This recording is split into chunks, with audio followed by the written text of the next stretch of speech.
तो हम आ गए थे हिमाचल, लेकिन ये हिमाचल नहीं है, ये है बालाजी का द्वार। तो हम लोगों ने प्लानिंग करी थी कुछ घूमने की, तो हम लोग आए थे बालाजी के द्वार। तो यहाँ आप देख सकते हैं कितनी भीड़ हो रही है, और यहाँ पर मैंने रास्ते में ही लाइन में लगे-लगे देखे संकट कटते हुए, जो मुझे देखकर अपनी आँखों पर यकीन नहीं हुआ। तो आइए मैं आपको भी दिखाती हूँ।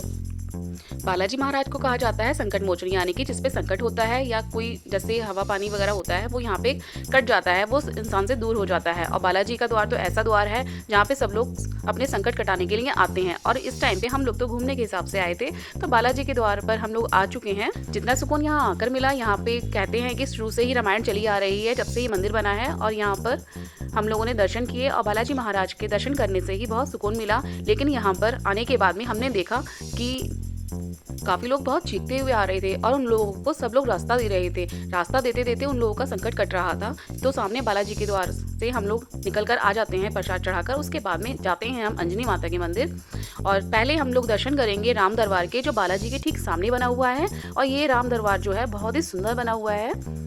लोगों की भीड़ यहाँ पर इतनी थी कि यहाँ पर 2 सेकंड भी रुकना बड़ा मुश्किल हो रहा था, बस दर्शन करो और चलते रहो। तो यहाँ हमने राधा कृष्ण के भी बहुत सुंदर से दर्शन किए, और फिर हम चले आते हैं 3 पहाड़ी वाले बाबा। 3 पहाड़ी वाले बाबा पे आके आप लोग यहाँ का दृश्य देख सकते हैं, कितना सुंदर है, लग रहा है पहाड़ों में आ गए हैं। लेकिन 3 पहाड़ी वाले बाबा पे यहाँ पे बहुत सारे छोटे छोटे से घर बने हुए हैं, जो यहाँ के पूर्वजों के, या कह सकते हैं जो संकट होते हैं उन लोगों को यहाँ स्थान दिया जाता है। मुझे तो जितना ज्ञान था मैंने उतना ही आपको बताया है। फिर उसके बाद में हम लोग चलते रहते हैं, तो रास्ते में हमें राजस्थानी ड्रेस का शॉप दिखती है, जो लोग यहाँ पर फोटो खिंचवा रहे थे और एंजॉय कर रहे थे। और सामने ये घोड़ा दिखता है कि लोग घोड़े पे बैठ के फोटो खिंचवा सकते हैं।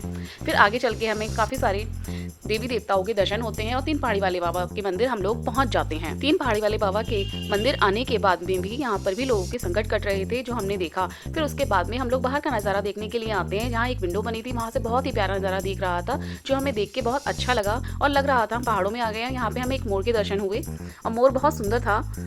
सारे दर्शन करते करते आ जाते हैं रात को हम फिर समाधि वाले बाबा, और ये मंदिर भी बहुत सुंदर बना दिया गया है। ये मंदिर तो मैंने पहली बार ही देखा था, और यहाँ मंदिर देखते ही इसकी सुंदरता बन रही थी, और बहुत ही प्यारा लग रहा था। फिर मैं अपनी बेटियों को लेकर चली जाती हूँ अंजनी माता के मंदिर, और अंजनी माता का मंदिर भी यहाँ बहुत अच्छा था। तो अभी हम लोग निकल रहे थे यहाँ की मार्केट से, और यहाँ की मार्केट भी काफ़ी सुंदर है, और काफ़ी लोग देखने के लिए मिले, जिन पे कुछ संकट भी थे, और संकट कटवा के वो लोग आ रहे थे। और ऐसा लग रहा था जैसे कि वो लोग काफ़ी शांत से हो गए हैं अब, कि उनके संकट उनसे दूर हो गए हैं। तो अंजनी माता का मंदिर भी काफ़ी सुंदर है, आप लोग देख सकते हैं कितना प्यारा मंदिर है। और मैंने भी विश कर ली। फिर हमने यहाँ आने के बाद में बालाजी महाराज के दर्शन करने के बाद, और सारा बालाजी महाराज का द्वार घूमने के बाद में हम लोग ने थोड़ा सा मार्केट घूमा, और मार्केट में थोड़ी शॉपिंग की अपनी नंद के साथ में, और थोड़ी फोटोज़ वगैरह भी खिंचवाए। और फिर हम लोग चले जाएंगे बरसाना। तो यहाँ का अंजनी माता का टेम्पल बहुत अच्छा था, और मैंने अपने लिए विश भी की और सभी की मंगल कामना की। तो मैंने नंदी महाराज से बोला कि बोले अब तक मेरी प्रार्थना को जरूर पहुँचा देना।